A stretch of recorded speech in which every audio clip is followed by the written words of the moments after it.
I will talk about how can you fix this problem or know how you can do that on your Brilli app.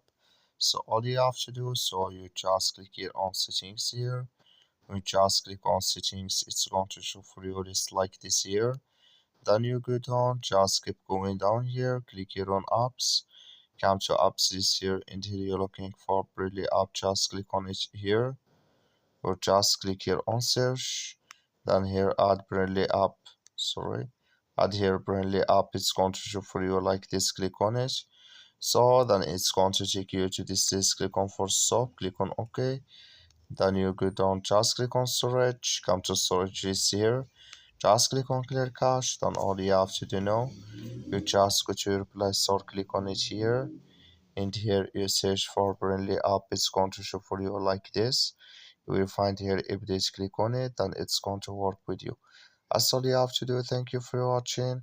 Don't forget to support us by like and subscribe.